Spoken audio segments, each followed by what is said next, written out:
Michael, you are listening to The Michael Dresser Show. Garnet Schulhauser with us is a retired lawyer who lives near Victoria on Vancouver Island with his wife Kathy and the little dog Abby. He grew up on a small farm in Saskatchewan and moved to Calgary, Canada after law school, where he practiced corporate law for nearly 30 years with two blue-chip law firms. And after retiring from his law firm in 2008, he began his new career as an author, and his first book is Dancing on a Stamp. And let us say, Garnet, welcome to the show.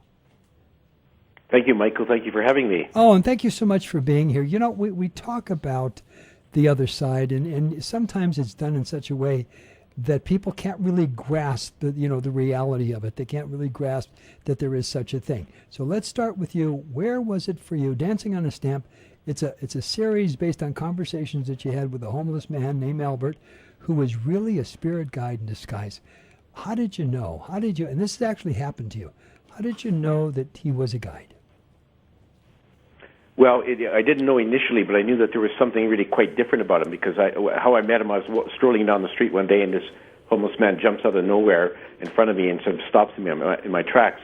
But instead of sort of making a sidestep around him, I was stood there transfixed because he had these amazing, sparkling, dazzling blue eyes that penetrated deeply into my, I felt like he was looking deep into my soul. And he was sending me this warm gush of amazing, unconditional love that just filled me with peace and security. So I knew this guy was different. And so because of that, I didn't head off in the other direction. I sat down and talked with him, and then he disclosed early on that he was actually one of my spirit guides. He wasn't a homeless man. Mm-hmm. He'd come from the spirit side to answer all of my questions. Now, by the way, when he said answer your questions, did he know what questions you had? Oh, sure, because as my spirit guide, he could see what I'm thinking. He knows what I'm thinking, what I'm saying, and it seemed like every Monday morning I'd stare at my face in the mirror and think, okay, who am I? Why am I here? And what really does happen to me after I die? The eternal questions everyone asks. And so he knew what my questions were. He came here to say, okay, I'm going to answer your questions and any other question you can think of, and I want you to write a book about it so that everyone else can hear what I have to tell you. Now, by the way, when it comes down to it, what a great experience that would be for everybody. Look at all the people who run through life. They're frightened to death of what's going to happen tomorrow. They're frightened to death about dying. They don't have any idea what the afterlife, if there's an afterlife, could be like. And wouldn't it be great if everybody had that sensation, that experience? Because then look how life would change for most people. Absolutely. It certainly changed for me, Michael, because I had some doubts in my mind about, well, what does happen after I die? I mean, I was raised as a Catholic. They told me that I could either go to heaven or to hell, depending on what I did here. And I wasn't quite sure if that was the right approach. Albert basically said, no matter what you do on earth, you're eternal. You're just having a human incarnation. When you die, your soul goes back to the spirit side from where you came from before you were born. And that happens to everyone, no matter what you do. And that you came here to learn and experience things to help your evolution as a soul, but you always go back to the spirit side, and then from there you can pick out another incarnation or stay there and enjoy the love and happiness of the other side. It's really very much like the heaven that some religions describe, but it's a place where everyone goes. And that's where you plan your incarnations and plan your evolution as a soul. So it's really quite amazing. It gives me a lot of comfort, and I really feel that that's very true. That's what's going to happen, and it made me fear death a lot less. In fact, I don't fear it at all now because I know where I'm going. And the only question is, I don't know when, and I'm not sure what else I have to accomplish before I go there, but I know I'm going back to a wonderful place where I'll be reunited with all of my deceased relatives, my mother and dad and grandparents and so on. It gives me a great feeling. Yeah, one of the things did I lose you? I heard this crackle. Oh, I beg your pardon? Oh, there you are. Okay, I thought I lost you for a minute. Yeah. One of the things that I've always thought about was something that all of us have, called free will. Now, there's a contradiction. There are religions that say if you do this, God's not going to like you, and He's going to get you for this, and He's going to get you for that. I mean, the list goes on and on. And so God is fear. And what happened to free will? We were given something called free will, and that free will allows us to do what we're going to do. I came to a conclusion in my life, and some years back, that God never says no. You want pain? Yes. You want happiness? Yes. You want joy? Yes. You want sorrow? Yes. we have the choice of what to do. There are people who say, why is God punishing us with all the things that is going on in the world today? Well, if you don't like what's going on in the world, stop it. If you don't like war, don't go to war. It's that simple, but we're not getting that. No, that's exactly, you hit the nail right on the head. We have free will to take actions, and that is why that's why bad things happen on this planet, because some people are using their free will and not controlling their negative emotions. But it's not God causing the problems here. God doesn't make rules for us to follow and doesn't manipulate the events in our lives. We manipulate our own events and we choose our own lives. And so what happens is a direct result of us exercising our free will. And so at the end of the day, no matter what happens, God isn't going to punish us or judge us. We will judge ourselves based upon what we did in our lives here. But we have the free will to be good people or free will to be bad people. It's our choice. Sure. And it's as simple as don't do it. It's like the old the analogy. You walk into a doctor's office, you bring your arm like you're making a bicep muscle, and you say, "Doctor, it hurts when I do this." You know what the doctor said? Don't do that. I mean, life is that simple. Now, that's exactly right. And the other thing about the free will and the fact that God isn't doing things to us is that we have to realize that we're never the victim. So bad things are happening. It's not the universe or God conspiring against us. It's because of the way we react to what happens in our lives, and we have the free will to change what's going on in our lives and to make it better. And so it's always up to us.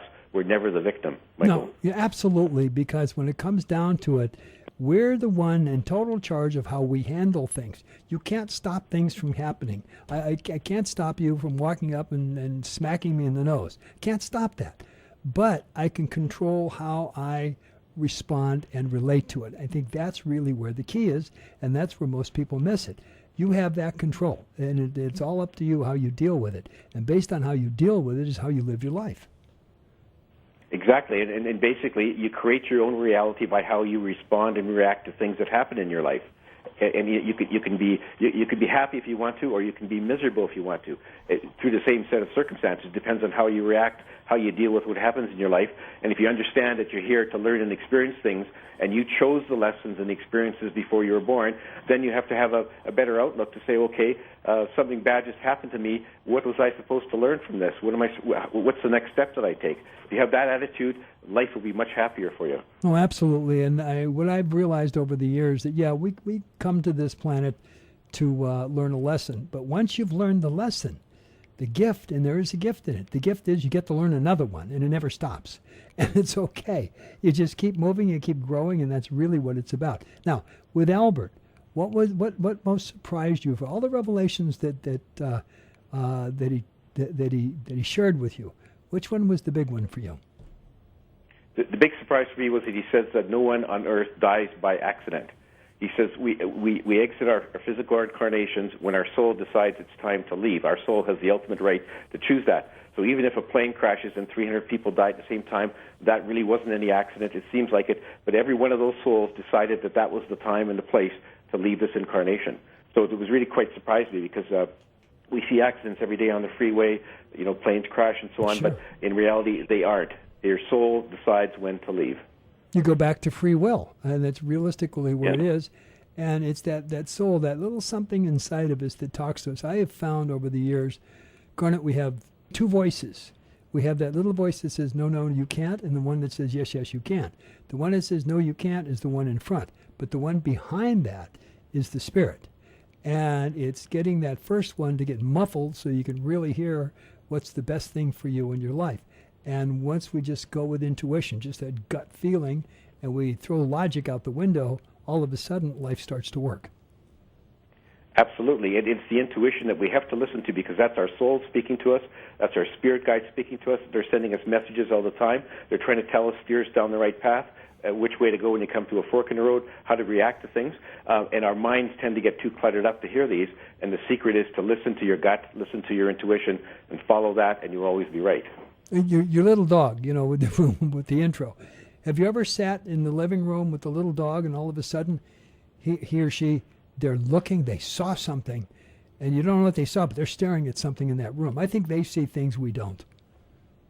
Oh, absolutely they do, and Albert basically confirmed that. He said that animals have a lot more perception than we give them credit for, and they can often see people from the spirit side that we can't. and they're really much more intelligent, much more feeling creatures than we give them credit for. And they have souls too, Michael, Sure. as you probably know. I asked Albert that question, and he said, do animals have souls? He said, just look into the eyes of your little dog and you'll find your answer. And I did. No, and absolutely. They do. Yeah, and they say things. It's very interesting to watch, but you have to have a cat or a dog to realize it, because there are times when you can be alone with that animal, and that animal sits there and looks at something. You know something's in that room. You don't feel it, you don't see it, but they do. Okay, second book coming up, Dancing Forever with Spirit. When's that coming up? It's going to be released in the first quarter of next year, and it's about more adventures with Albert, except this time, rather than me just sitting down having a conversation with Albert, he actually comes into my bedroom one night in spirit form, pulls me out of my physical body, and takes my astral body on a tour of the universe. Basically, we go to the spirit side, we go to other planets. He shows me a lot of things that I could never have imagined, and there's always a message for me and for humanity in every one of these visits. So that's what my second book is about, Dancing Forever with Spirit. Now, by the way, is he still floating around, Albert? Absolutely, he still is. And in fact, I just finished a second set of astral journeys with him in like September, and that's the subject matter of my third book, which I just submitted to my publisher. So there's book 3 is coming on the way as well. And when I'm ready, he promises to come back for another adventure so I can write a fourth book. So I'm sort of I'm his messenger. No, realistically, when it really comes down to it, yes, to write the book about it, but is that why he appeared in the first place? And the reason I say that is there are so many people who look for answers, and it doesn't necessarily have to be coming through a physical spirit guide, or the physicality doesn't have to be, something like with the human body or something. It can come from so many different places. Yeah, it certainly can. And in fact, my contact with Albert was very unusual, because the spirit guides don't usually appear that way. But he did it specifically because he wanted me to write books about his messages, and he wanted me to hear it clearly and vividly so that I could write my book. And so that's why he came in that way. But for most people, don't get that opportunity, and I'm just delighted that he actually came to me in that form, and that I could have these excursions and interactions with him, because they're very important revelations, and I'm quite happy to write about them so other people can read about what he had to say. Sure, and I found that if you want an answer from something, whatever that something is, that don't look for it. Don't try to concentrate on it. Just ask the question and let it go. And in the strangest places, it appears, your answer. Yeah, absolutely. Yeah, it certainly does, and you always get your answer, but not everyone will actually understand the answer or appreciate what it is, and so that's the big challenge we have is we ask the questions, we got to listen for the answer and understand it, but the answer will always come, not necessarily right away, but it might come, like you say, 2 days later in the strangest place. You have to be alert. Yeah, absolutely. Okay, we're just about out of time. Let me ask you this. Garnet, is there a website we can find you at, get the book, and follow along with what you're doing? Yes, you can. My website is dancingonastamp.com, and there you can read about about my first book, Dancing on a Stamp, and about the second book coming out, Dancing Forever with Spirit. There are buy links on the website. You can also access a book trailer for each of the books, and you can read an excerpt from each of the books. So basically all the information you want is there. If anybody has any other questions, I'd be happy to respond to the emails, and you can reach me at contact@dancingonastamp.com, and I'd be happy to respond. Wonderful. Hey, by the way, thank you so much for joining us. Thank you for having me, Michael. Take care. Bye-bye. You too.